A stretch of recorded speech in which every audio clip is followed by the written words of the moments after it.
Hello दोस्तों, I am Krishna sir के YouTube channel में आपका स्वागत है। जैसा कि हमने प्राचीन इतिहास के बारे में चर्चा कर रहे थे और उसमें से पूरा पाषाण काल को हमने पूरा डिटेल से पढ़ लिया था और जो बहुत महत्वपूर्ण बिंदु थे, बहुत जो जानने योग्य थे, जो एग्जाम में पूछे जाते थे, उन्हीं को हमने अच्छे डिटेल से जाना है।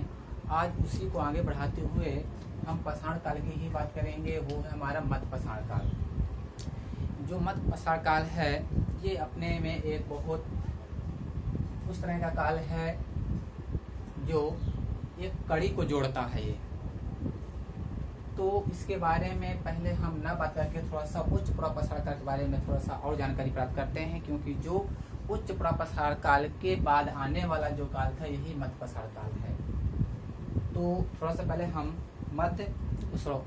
उच्च पुरापाषाण काल के बारे में जानकारी जानते हैं कि जो इसके पहले हमने काफ़ी चीज़ें जान लिया था उच्च पुरापाषाण काल में। तो थोड़ा सा और जानने का प्रयास करते हैं कि जो उच्च पुरापाषाण काल है, तो मैंने बताया था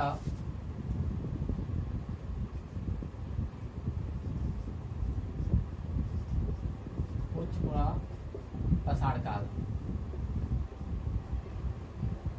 तो मैंने बताया था कि जो उच्च पुरापाषाण काल है उसमें हिम युग की समाप्ति होती है और आधुनिक मानव की उत्पत्ति होती है। मैंने ये दो चीजें बहुत ज्यादा इसमें इम्पोर्टेंट बताया था कि हिम युग की समाप्ति जब होती है या हिम युग की जब समाप्ति होगी तो सीधी सी बात है कि जलवायु में परिवर्तन होगा या वातावरण में परिवर्तन होगा, तापमान में वृद्धि होगी। पहली बात, जब हिम युग की इसमें समाप्ति हुई, क्या हुआ? हिम युग की समाप्ति। तो उच्च पुरापाषाण काल में जब हिम युग की समाप्ति हुई तो तापमान में क्या हुआ? तापमान में वृद्धि हुई। ध्यान दीजिएगा, ठीक। जब तापमान में वृद्धि होगी तो सीधी सी बात है कि गर्मी होगी, सूखा होगा, ठीक, और जलवायु में परिवर्तन होगा। तो इसके बाद क्या हुआ? यहाँ गर्मी हुई जब, और वातावरण जो हुआ सूखा हुआ, जलवायु में परिवर्तन आया। क्या हुआ? जलवायु में परिवर्तन आया, परिवर्तन यानी वृद्धि हुई। तो जब जलवायु में परिवर्तन होगा तो सीधी सी बात है कि परिस्थिति परिवर्तन भी होगा, ठीक। क्या होगा? परिस्थिति परिवर्तन भी होगा। जब ये सब चीजें होंगी, हिमयुग की समाप्ति हुई उच्च पुरापाषाण काल में, तो तापमान में वृद्धि हुई। जब तापमान में वृद्धि होगा तो गर्मी होगी, सूखा होगा और जलवायु में परिवर्तन। जब जलवायु में परिवर्तन होगा तो सीधी सी बात है परिस्थिति में भी क्या होगा? में परिवर्तन होगा। ध्यान दीजिएगा, ठीक। क्या होगा? परिवर्तन। जब परिस्थिति में परिवर्तन होगा तो छोटे छोटे जीव जंतुओं की क्या होगी? विकास होगा। नई नई वनस्पतियों का विकास होगा, नई किस्में आएंगी, प्रजातियों का विकास होगा। तो यही सब प्रक्रिया उच्च पुरापाषाण काल में होती है। ध्यान दीजिएगा, ठीक। जब परिस्थिति परिवर्तन होता है तो यहाँ छोटे छोटे जीव जंतु उत्पन्न होते हैं। ध्यान दीजिएगा, ठीक। क्या हुए? छोटे छोटे जीव जंतु और एवं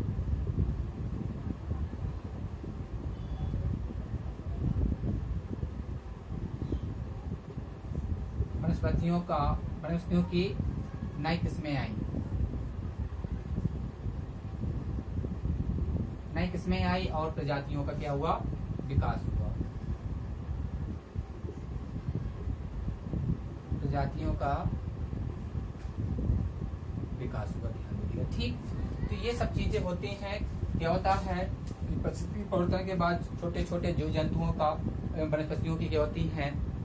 नई किस्में आती हैं और प्रजातियों का भी, छोटे छोटे प्रजातियों की क्या होता है? विकास होता है। ध्यान दीजिएगा, ठीक। और यहाँ क्या हुआ कि जो अब यहाँ जब छोटे छोटे जीव होंगे, छोटी छोटी वनस्पतियां होंगी और यहाँ छोटे छोटे जीव होने के कारण कुछ परिवर्तन होता है कि जो औजार पहले बड़े बड़े औजारों का प्रयोग होता था उनके शिकार करने के लिए, मारने के लिए, तो यहाँ के जो औजार होंगे अपेक्षाकृत क्या होंगे? छोटे होंगे। ध्यान दीजिएगा, ठीक। अपेक्षाकृत क्या हुए, छोटे हुए। सीधी सी बात है, अगर छोटा जानवर होगा तो उसे बड़े से क्या, बड़े औजार से नहीं मारा जा सकता है। मारा तो जा सकता है लेकिन बहुत कठिनाई होगी। ठीक, तो ऐसे यहाँ छोटे छोटे जीव होते हैं, जैसे मान लीजिए खरगोश है या अन्य कोई छोटा जीव है, उसको मारने के लिए क्या है, छोटे औजार की ही आवश्यकता पड़ेगी। तो और क्या होता है, छोटे औजार से क्या होता है, मारक क्षमता थोड़ा ज्यादा होती है। मतलब क्या है, हम अधिक दूरी तक उसको फेंक करके मारा जा सकता है, ध्यान दीजिएगा। ठीक, तो यहाँ क्या होता है, उच्च प्रसार काल में ही क्या हो जाता है, जो औजार होते हैं अपेक्षाकृत छोटे होते हैं। तो यही प्रक्रिया क्या है, जाके मध्य प्रसार काल में चलती है। मतलब मध्य प्रसार काल के उच्च प्रसार काल के अंत तक ये प्रक्रिया चालू रहती है। मतलब यहाँ क्या छोटे छोटे औजारों का प्रयोग होने लगता है, ध्यान दीजिएगा। ठीक, तो यहाँ के जो औजार थे अपेक्षाकृत, मतलब इसके पहले जो निम्न प्रसार काल थे, ठीक, मध्य प्रसार काल था, तो इनकी अपेक्षा क्या थे, यहाँ के औजार छोटे थे, अपेक्षाकृत छोटे थे, ध्यान दीजिएगा। ठीक, तो यह सब क्रिया क्या होता है, छोटे छोटे औजार होते हैं। तो उन औजार कौन कौन से हैं वो अभी हम जानेंगे। तो ये प्रक्रिया ध्यान दीजिएगा। इसके पहले मध्य प्रसार काल पढ़ने से पहले हमको ये थोड़ी चीजें जानना इम्पोर्टेंट है। ठीक, क्योंकि जब क्या होता है, उच्च प्रसार काल के अंत होते ही, मतलब समाप्ति की ओर ही क्या होता है, उसके बाद कौन सा काल आता है, हमारा मध्य प्रसार काल आता है। ठीक, तो ये प्रक्रिया होती है। इसके बाद जब ये सब कुछ हो जाता है तो मध्य प्रसार काल का क्या होता है, विकास होता है। ठीक, इसमें भी कई कंडीशनें हैं, कई परिस्थितियां हुई, कई ऐसा जो अनुसंधान थे, काफी मतभेद हुआ था, तो उसको हम जानते हैं। तो एक बार देख लेते हैं कि क्या होता है। उच्च प्रसार काल में हिमयुग की समाप्ति होती है। मैं पहले ही बताया था कि हिमयुग की समाप्ति होती है और क्या होता है, आदिम मानव की उत्पत्ति होती है, ध्यान दीजिएगा। ठीक, और तापमान में वृद्धि होती है। तो सीधी सी बात है, तब तापमान में वृद्धि होगी तो गर्मी होगा, सूखा होगा। तो गर्मी होगी, सूखा होगा तो जलवायु में परिवर्तन होगा। अगर जलवायु में परिवर्तन होगा तो परिस्थिति परिवर्तन भी होगा। ठीक, तो परिस्थिति परिवर्तन के कारण क्या हुआ, छोटे छोटे जीव जंतुओं का विकास होता है, नई किस्में आती हैं। ठीक, ये कहा उच्च प्रसार काल में ही ऐसा हो जाता है, ध्यान दीजिएगा। ठीक, और इसके बाद क्या हो गया, उनके वहाँ के जो मानव थे, प्रारंभिक मानव, तो उनके लिए ये सब क्या है, छोटे जब जीव जंतु का विकास हो जाता है तो सीधी सी बात है, वनस्पतियों के लिए भी क्या छोटे छोटे औजारों की आवश्यकता पड़ेगी।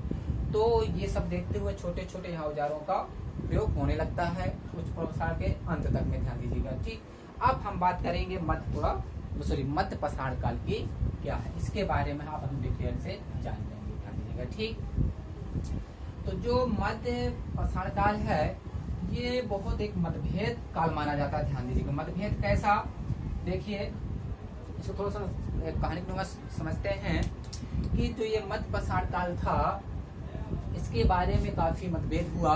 मतभेद कैसा हुआ कि जो प्रागैतिहासिक अनुसंधान थे वो बहुत उसमें पड़े हुए थे मतभेद में, कि क्योंकि वो पहले सीधा क्या सोचते थे कि पूरा प्रसार काल से सीधा नव प्रसार काल को जोड़ना। ठीक, जो कड़ी थी वो पहले समझते थे कि सीधा पूरा प्रसार काल से नव प्रसार काल की कड़ी को जोड़ दिया जाए, लेकिन ऐसा कोई प्रूफ ही नहीं, ऐसी कोई जानकारी नहीं प्राप्त हो पाई थी जिससे इतने बड़े लंबे समय को सीधा जोड़ दिया जाए। अब बात बन गया ये, ठीक, कि ऐसा कोई ऐसी जानकारी नहीं आ पाई उनके पास। अनुसंधानों में जो खोज करता थे नहीं कुछ ऐसी चीजें खोज पाए जिससे वो पूरा प्रसार काल को से लेकर सीधा नव प्रसार काल को सीधी कड़ी को जोड़ दे, मतलब पूरा प्रसार से सीधा नव प्रसार काल आ जाए। तो काफी समय तक ये मतभेद चलता रहा, लेकिन कुछ समय बाद कुछ समय के बाद ये अनुसंधान लगे रहे, खोजें होती रही। तो इसके बाद क्या हुआ, इन दोनों कालों को जोड़ने के लिए कुछ न कुछ हल निकल आया। हल मतलब क्या, कुछ न कुछ ऐसी जानकारी मिल गई जिससे इस काल मतलब पूरा प्रसार काल के नव प्रसार को जोड़ने के लिए कुछ ऐसा उपकरण या ऐसे स्थल मिल गए जिससे उसके बीच का एक काल निर्मित हो गया। ठीक, तो जानते हैं वो कहाँ क्या हुआ था कि 1867 में, कब 1887 में, ध्यान दीजिएगा, थोड़ा सा वहां नोट कर लीजिएगा। 1887 में क्या हुआ था, फ्रांस 1887 में फ्रांस की क्या मास द एजिल, कौन सी,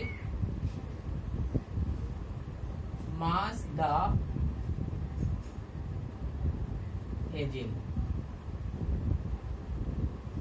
एक गुफा थी। ये क्या है, एक गुफा, फ्रांस की एक गुफा का नाम है कौन, मास द एजिल। इस गुफा में कुछ ऐसे, गुफा में क्या हुआ, कुछ ऐसे उपकरण या स्थल प्राप्त हुए, कुछ ऐसी जानकारी प्राप्त हुई जो क्या है, इस काल को जोड़ती है। मतलब नवपुरा पसारकाल और नव पसारकाल के बारे में वो जानकारी देती है। मतलब क्या है इसका जानकारी, मतलब ये है कि ये तो ना तो पूरी तरह से पूरा पसारकाल के बारे में बताता है, ना तो पूरी तरह से नव पसारकाल के बारे में बताता है। मतलब बीचों बीच के समय को ये क्या करता है, बताता है। ध्यान दीजिएगा, ठीक। तो जब ये इस गुफा में जानकारी मिलने का मतलब क्या हुआ कि ना तो वो पूरा पसार काल के त्याग को पूरी तरह से बताता है और नव पसार काल के पूरी तरह को ना तो अपना लेता, मतलब ये बीचों बीच के समय को बताता है। ध्यान दीजिएगा, ठीक। इस गुफा में जो चीजें भी प्राप्त हुई, जो गुफा में जो स्थल या उपकरण प्राप्त हुए या कोई चित्र प्राप्त हुआ, तो ये समय एक क्या है, बीचों बीच का समय बताता है। ध्यान दीजिएगा, ठीक। तो तब ये इससे हुआ, तो इस काल से जब वो जानकारी प्राप्त हुई, तो इस काल से एक काल को, उस काल का नाम दिया गया संक्रांति काल। ध्यान दीजिएगा, ठीक।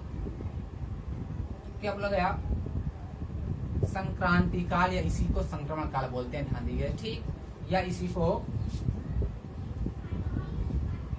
संक्रमण काल के नाम से भी जानते हैं। ध्यान दीजिएगा, ठीक। तो संक्रांति, तो इसका एक नाम दे दिया गया, जब यहाँ से कोई जानकारी प्राप्त हुई तो उसका नाम दिया गया संक्रांति काल, ठीक। संक्रांति काल का मतलब क्या है, वही जो मैंने बताया कि ना तो इस काल में पुरातत्व, पूरा पसार काल के को पूरी तरह से त्याग देता है, ना तो ये मतलब है कि पूरा पसार काल को पूरी तरह से नहीं त्याग दे रहा है, मतलब उसको भी थोड़ा थोड़ा जानकारी उसकी यहाँ प्राप्त होती है। और नवपसार काल को पूरी तरह से अपना नहीं लिया जाता, ठीक। मतलब नवपसार काल को पूरी तरह से नहीं लिया जाता, उसके भी कुछ न कुछ अवशेष यहाँ प्राप्त होते हैं, पूरी तरह से नहीं लिया जाता, ठीक। ध्यान दीजिएगा, ठीक, कि नहीं ये नवपसार काल के ही है, ठीक है। तो उसका जो नाम दिया गया वो क्या था, संक्रांति काल। तो कभी पूछा जा सकता है कि किस काल को संक्रांति काल या संक्रमण काल के नाम से जाना जाता है, तो मध्य पसार काल को। ध्यान दीजिएगा, ठीक। एक बात और ध्यान दीजिएगा कि जो संक्रांति काल था, इसको तीन कालों में बांटा गया। तीन काल मतलब कैसा कि तीन कालों के नाम से जाना जाता था। देखिए, पहला कौन था, नाम याद रखिएगा, पूछ सकता है।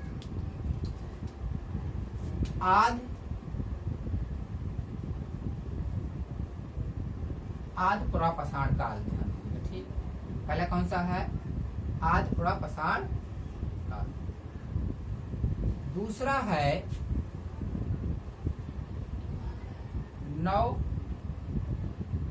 इसको आद मतलब क्या है, ये अनु है। ध्यान दीजिएगा, अनु पुरा पसार काल। क्या है, अनु पुरा पसार काल। फिर है आद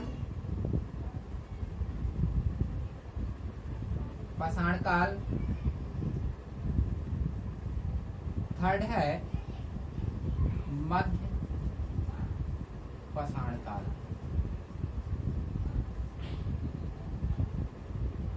कौन सा है, मध्य पसार काल।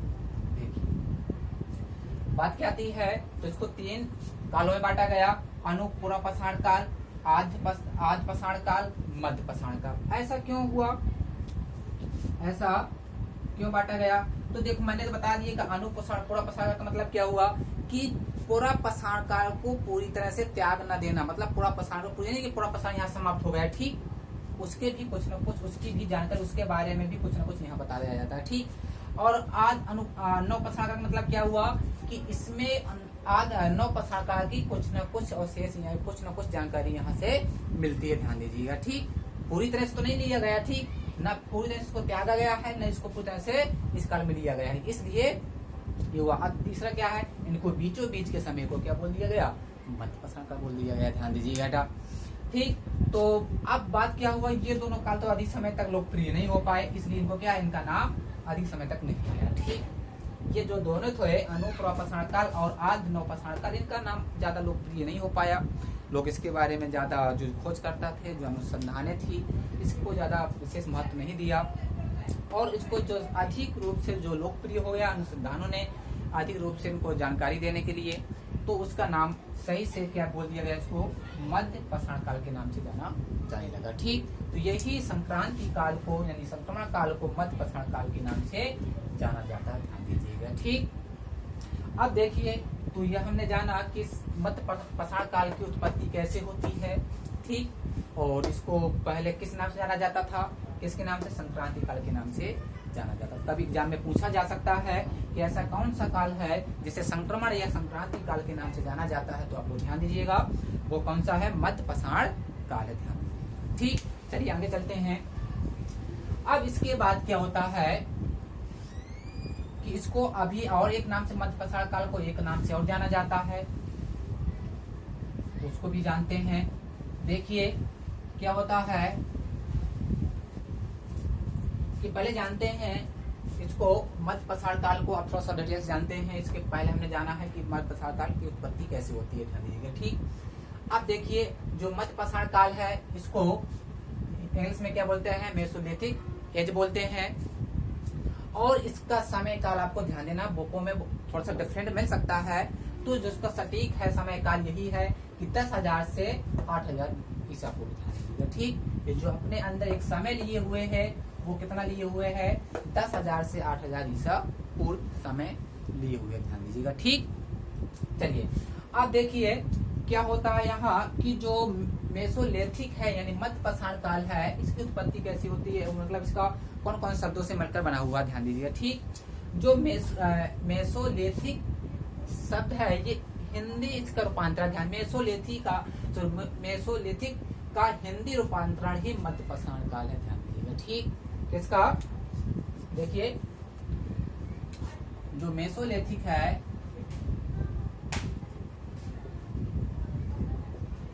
का ही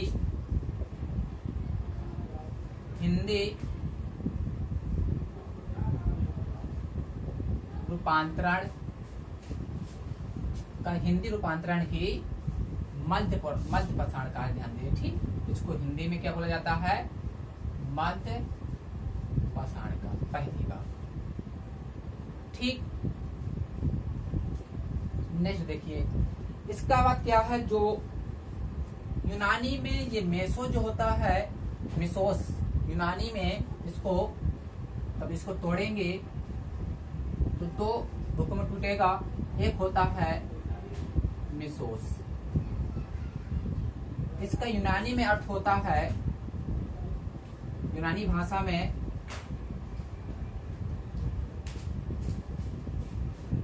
जो अर्थ होता है, अर्थ क्या होता है इसका, ध्यान दीजिएगा, मध्य।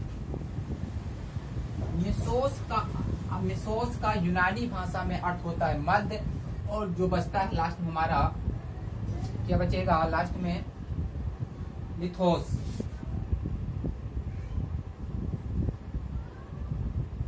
देखिए, तो लिथोस का यूनानी भाषा में अर्थ होता है, लिथोस का यूनानी भाषा में अर्थ होता है पाषाण। ठीक, तो जो मेसोलिथिक है यानी मध्य पाषाण काल है, इसकी उत्पत्ति कैसे होती है, ये दो शब्दों में टूटता है, मिसोस और लिथोस। ठीक, तो मिसोस का यूनानी भाषा में जो अर्थ होता है मध्य होता है, लिथोस का यूनानी भाषा में जो अर्थ होता है वो पाषाण होता है। ठीक, तब दोनों को संयोग कर दिया जाएगा, जोड़ दिया जाएगा, तो हमारा क्या बनेगा, मेसोलिथिक यानी मध्य पाषाण काल। ध्यान दीजिएगा। ठीक, ये इसका क्या है, हिंदी में इसका तो यार संधि विच्छेद बोल सकते हैं या किन किन शब्दों से मिलकर बना हुआ है, ये हम जाना। ठीक, आप देखिए जो मध्य पाषाण काल है इसको माइक्रोलिथिक के नाम से भी जाना जाता है। क्यों? देखिए क्यों जाना जाता है। तो माइक्रो तो जानते हो क्या होता है, सूक्ष्म होता है, लघु होता है। क्या होता है, सूक्ष्म या लघु। ठीक, तो इसके पहले थोड़ा हम जानते हैं कि जो मध्य पाषाण काल का जो, जैसे हमने पिछले वीडियो में देखा है, पिछले जानकारी जो प्राप्त की है, तो जो किसी न किसी को इनकी खोजकर्ता के रूप में किसी न किसी का श्रेय दिया जाता है, ध्यान दीजिएगा। ठीक, तो ऐसे ही यहाँ भी क्या, मध्य पाषाण काल का जो श्रेय दिया जाता है खोजकर्ता के रूप में, मतलब खोजकर्ता का मतलब कि अधिक सटीक जानकारी जो देता है उसी को श्रेयकर्ता के रूप में दे दिया जाता है, खोजकर्ता के रूप में, ध्यान दीजिएगा। ठीक, तो यहाँ जो दिया जाता है मध्य पाषाण काल का जो श्रेय दिया जाता है खोजकर्ता के रूप में CL कार्लाइल को दिया जाता है, ध्यान दीजिएगा। ठीक, तो ये बहुत इंपॉर्टेंट बात है कि खोज मतलब मध्य पाषाण काल का खोजकर्ता का श्रेय किसे दिया जाता है, तो ये तुमको याद ही रखना है, भूलने की कोशिश नहीं करना है। ध्यान दीजिए, किसको दिया जाता है, CL कार्लाइल को दिया जाता है, ध्यान दीजिएगा। ठीक, कार्लाइल को दिया जाता है, ध्यान दीजिएगा। ठीक, इन्होंने 1867 में, ध्यान दीजिएगा, क्या हुआ, इनको क्यों दिया जाता है, ऐसा क्यों इनको दिया जाता है, अनभित हुए जरूर, पर इन्होंने जो जिन उपकरणों की खोज की थी वो उन्होंने नहीं जान पाए थे, उन्होंने सटीक जानकारी नहीं दी थी। ठीक, इन्होंने CL ने, कार्लाइल ने क्या किया था, देखो कार्लाइल को खोजकर्ता का श्रेय दिया जाता है, ध्यान दीजिएगा। ठीक, ये दिया गया है। ठीक, चलिए आगे चलते हैं। तो इन्होंने CL कार्लाइल ने क्या किया था कि 1800 का डेट याद नहीं किया, ध्यान दीजिए। ठीक, 1867 यानी 1867 ईस्वी को, AD ईस्वी को उन्होंने विंध्यन पर्वत में, ठीक, जो विंध्यन पर्वत है,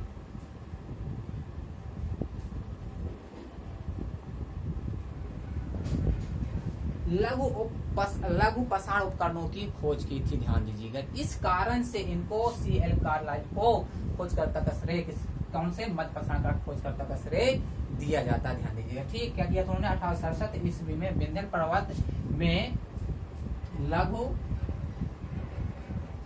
पाषाण उपकरणों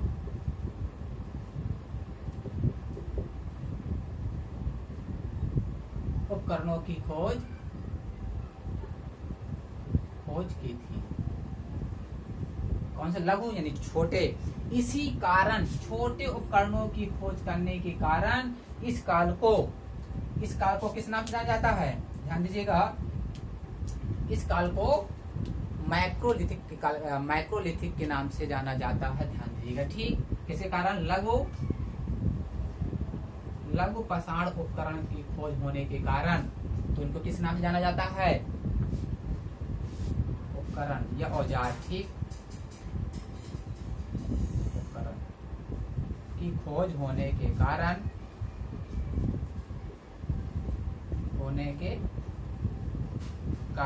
इसको माइक्रोलिथिक के नाम से भी जाना जाता है। कभी एग्जाम में पूछा जा सकता है कि संक्रांति काल या संक्रमण काल या माइक्रोलिथिक किस पाषाण काल को जाना जाता, किस पाषाण काल के नाम से जाना जाता है, ध्यान दीजिएगा, मध्य पाषाण काल के नाम से जाना जाता है, किसको, माइक्रोलिथिक को, ध्यान दीजिएगा। ठीक, तो ये सब चीजें आपको नोट करना है बुक में, कॉपी में, कभी भी एग्जाम में कभी पूछा जा सकता है, ध्यान दीजिए। किसी भी कॉम्पिटेटिव एग्जाम में आप उठाइए, ऐसे क्वेश्चन जरूर पूछे जाते हैं। ठीक, उनका खोजकर्ता का श्रेय किसे दिया जाता है, कौन से लघु पाषाण उपकरणों की खोज किसने की, कब की, किस सन में की, तो ये सब चीजें आपको ध्यान देना है। चलिए आगे चलते हैं। अब देखिए क्या होता है कि जो उपकरण हुए, जो औजारों की जो खोज की गई, उनमें से भी कौन कौन से किस पत्थर का वो लोग प्रयोग करते थे। ठीक, उस समय मध्य पाषाण काल में किस पत्थर का प्रयोग किया जाता, ध्यान दीजिए। जो पहले पत्थर का प्रयोग होता था पहले पूर्व पाषाण काल में, वो पत्थर तो चलते ही चलते हैं। ठीक, वो पत्थरों को उन औजारों का प्रयोग तो होता है। कुछ नई क्रांति आई, क्रांति नहीं विकास हुआ, ध्यान दीजिएगा ठीक। उस विकास में कौन कौन से और पत्थरों का प्रयोग किए गए हैं औजार बनाने के लिए, देखिए। इसके बाद यहाँ क्या होता है, देखो पहले क्या होता है, क्वार्टजाइट, कौन से पत्थर, क्वार्टजाइट, चार्ट, कौन कौन से, क्वार्टजाइट, चार्ट और जेस्पर, प्लांट,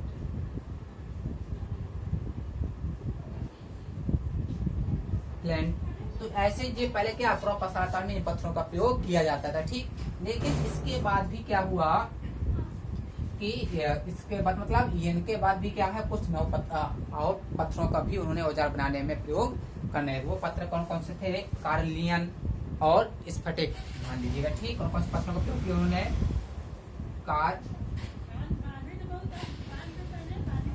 कार्लियन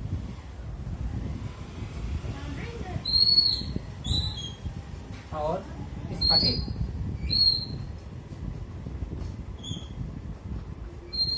ठीक। इन पत्थरों का भी क्या हुआ, वो प्रयोग करने लगे थे, ध्यान दीजिएगा ठीक। तो कभी पूछा जा सकता है कार्लियन और स्फटिक पत्थरों का प्रयोग किस काल में किया गया था औजार बनाने के लिए, मध्य पाषाण काल में, ध्यान दीजिएगा ठीक।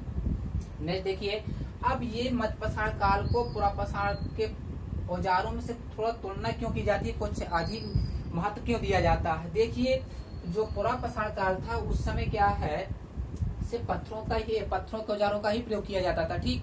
लेकिन मध्य पाषाण काल में क्या हुआ कि यहाँ हड्डी एवं सींग के औजारों का भी, मतलब हड्डी और सींग के निर्मित उपकरण भी क्या हुए, प्राप्त हुए ठीक। मतलब यहाँ जब खोज हुआ तो यहाँ जो औजार प्राप्त हुए, पत्थर के औजार तो प्राप्त हुए हैं ठीक। क्वार्टजाइट, ध्यान दी, मान लीजिए ये जो औजार हैं कौन कौन से, क्वार्टजाइट, जेस्पर, इनसे बने हुए जो उपकरण थे, औजार थे, ये तो अभी भी है ठीक। इसके बाद कार्लियन और स्फटिक पत्थर का भी प्रयोग होने लगा ठीक है। लेकिन इसके बाद थोड़ा सा जो नई क्रांति आती है, नई क्रांति पर नई विकास होता है, तो यहाँ क्या होता है कि हड्डी एवं सींग से निर्मित, किससे, सींग से निर्मित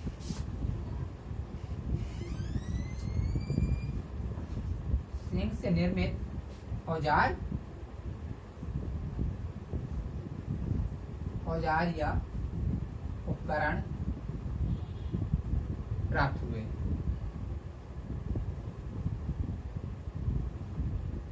इस कारण से ये इसका विशेष महत्व है, ध्यान दीजिए। मतलब इससे पुरापाषाण काल से हड्डी और सींग से उपकरण प्राप्त होने के कारण थोड़ा सा क्या है, डिफरेंट माना जाता है, एक नई क्रांति मनाई जाती है यहाँ ठीक, नया विकास होता है ठीक। क्योंकि पुरापाषाण काल में हड्डी और सींग के उपकरण नहीं प्राप्त, से पत्थर के ही उपकरण चलते, ध्यान दीजिएगा ठीक है। लेकिन क्या होता है, मध्य पाषाण काल में हड्डी और सींग के निर्मित औजार क्या होते हैं, प्राप्त होते हैं, ध्यान दीजिएगा ठीक। अब देखो यहाँ उपकरण कैसे, औजार कौन कौन से थे, कैसे कौन कौन से औजारों का अधिक मात्रा में प्रयोग हुआ, उनके बारे में थोड़ा हम जानते हैं। देखो ये ध्यान दीजिएगा, जो पहले उपकरण थे, मैं बार बार बता रहा हूँ ठीक, वो उपकरण तो चल ही रहे हैं यहाँ ठीक है। जो नए थोड़ा सा नया, मैंने बताया था समय के अनुकूल देखा जाए तो हर चीज में परिवर्तन होता है, ध्यान दीजिएगा ठीक। तो जब एक लंबा समय के बाद दूसरा समय आएगा तो थोड़ा सा जब विकास हुआ, तो इसी कारण तो इन चीजों इनका क्या हुआ है, नाम दे दिया जाता है ठीक। पुरापाषाण काल, मध्य पाषाण काल, नवपाषाण काल, नहीं क्या है, नाम देने की जरूरत ही क्यों पड़े। अगर कुछ ज्यादा क्रांति ही नहीं हुई, कुछ विकास ना हुआ हो, विकास के कारण ही इनका नाम क्या है, बदला जाता है ठीक। कुछ ऐसी क्रांति के नाम से वो जाने जाते हैं, ध्यान दीजिएगा ठीक है। तो यहाँ जो औजार थे, देखो इसके बाद जो औजार आते हैं, देखिए त्रिभुजाकार जो आकृति होती थी, त्रिभुजाकार, नौचंद्राकार,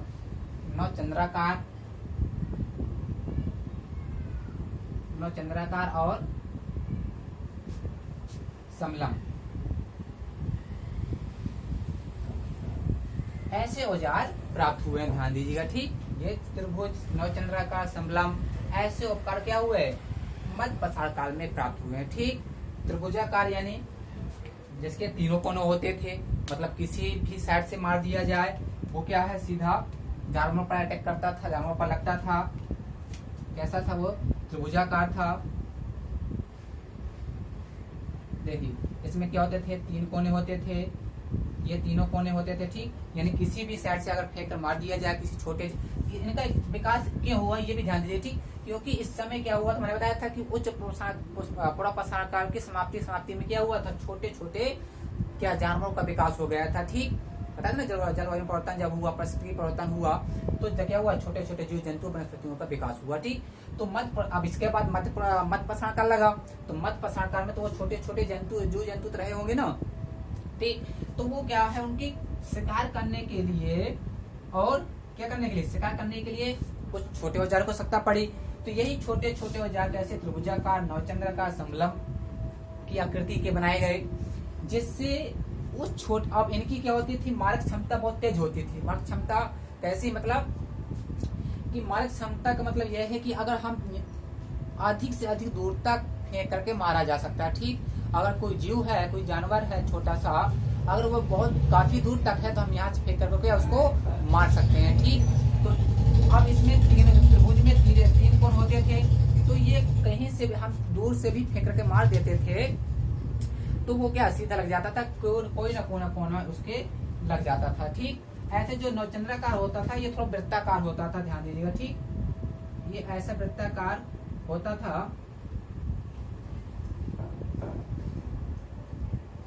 ध्यान दीजिएगा। ठीक, तो ये पूरा पैना होता था। ठीक, ये जो हिस्सा होता था पूरा पैना होता था, ये हिस्से होते नुकीले होते थे, और ये बीच में पकड़ने का होता था, ध्यान दीजिए। ठीक, तो यदि हम क्या करते थे, किसी दूर से भी, अब इनके छोटे होते थे, इतने बड़े नहीं होते। ठीक, इनकी मारक क्षमता क्या है, काफी तेज दूर तक होती थी। ठीक, हम अगर दूर भी खड़े हुए हैं, जानवर कोई दूर है तो हम आराम से फेंक करके मारा जा सकता था। ठीक, और जो ये वृत्ताकार होता था ये जाके सीधा जानवर के चुभ जाता था, ध्यान दीजिए, कहीं पे दूर से मार देते थे। ठीक, जो समलम होता था तो समलम की आकृति जानते ही होंगे। ठीक, समलम क्या आकार का होता था, मतलब कई सारे कोने होते थे जिससे जानवर को अधिक दूर तक फेंक के मारा जा सके, कोई दिक्कत न हो, ध्यान दीजिएगा। ठीक, तो ये सब चीजें मतलब उपकरण तो ध्यान देना, तो ये सब ध्यान क्या आता है, मध्य प्रकार में त्रिभुज और नवचंद्राकार समलम उपकरणों की खोज हुई, ध्यान दीजिएगा। ठीक, इनकी आकृति कैसी होती थी, आकृति भी ध्यान दीजिएगा, इनकी मारक क्षमता तेज होती थी। और एक बात ध्यान दीजिए, जब ये सब उपकरण हुए